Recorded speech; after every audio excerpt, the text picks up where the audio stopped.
In this video, I want to show you some steps to take so that you can install Adobe Creative Cloud on your computer.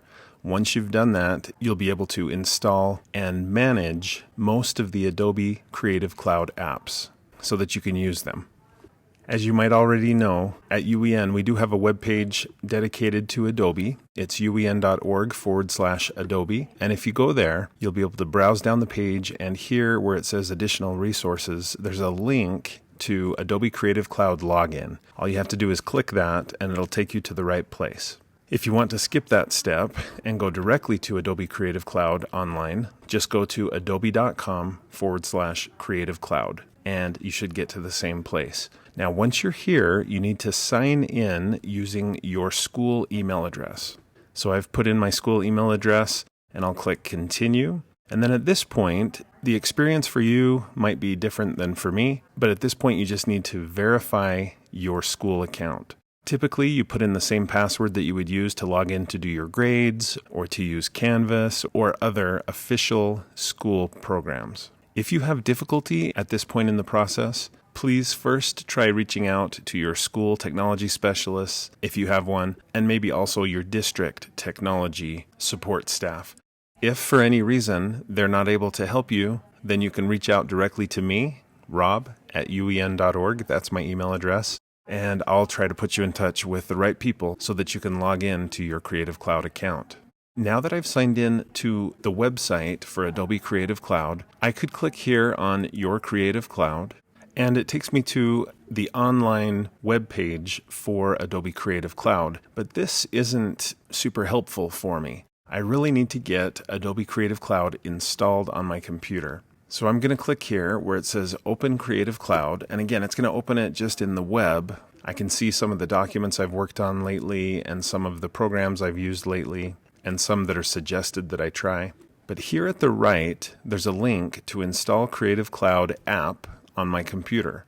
I'm going to click that, and a download has started here in the lower left corner of my browser. It might look a little different for you if you don't use Google Chrome, if you use a different browser, but the idea is it'll start downloading, typically to your downloads folder on your computer.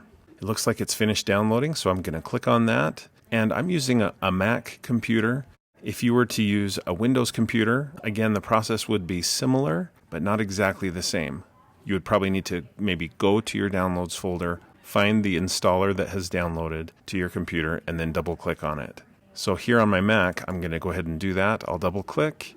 I am getting a warning on my computer because I downloaded this from the internet. My computer's trying to protect me from potentially harmful programs. Adobe's programs are not going to be harmful. I'm going to click open. And at this point, it does want me to verify on my own computer. So I'm typing in the password just for my computer so that it can install this. It wants access to my downloads folder. Okay. And the process for installing Creative Cloud on my computer has begun. It's going to take a little while, so give me a few minutes to get this installed and then I'll resume the video. Okay, the installation has completed. Now it's opening up Creative Cloud.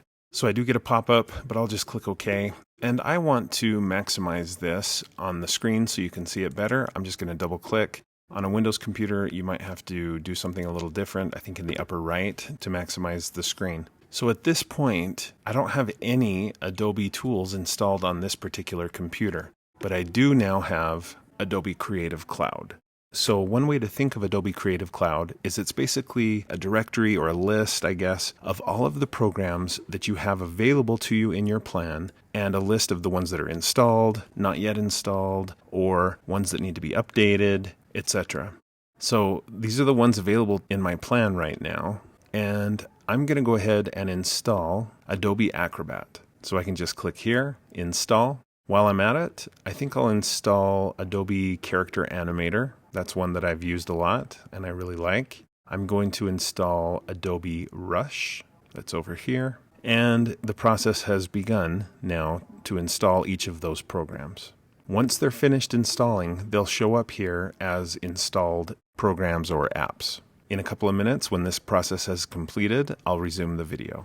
Okay, so the installation process has completed, at least for these 4 programs that I've chosen to install. And now when I want to open one of these, all I have to do is, again, open Adobe Creative Cloud and then click Open. And now Adobe Acrobat, just as one example, is going to open up and I'll be able to use it. This is the paid version of Adobe Acrobat, but because I'm a Utah educator, I can use it completely for free. Now, notice that I've already installed and activated Acrobat on 2 other computers. You can only have it activated on up to 2 computers at a time. You can't have 3, so that's okay. I could sign out of one of these 2, and that would give me access on this computer. I'm not going to do that in this case, but that's what you could do to enable it on a new device. You would deactivate it on one of the previous devices, and then you should be able to use it.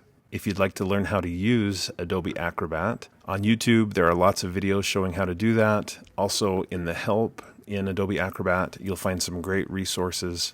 Adobe has some great support websites, including their own YouTube channel. And in the future, I may make an Adobe Spotlight video on Adobe Acrobat. So as always, keep an eye on uen.org/Adobe to learn more.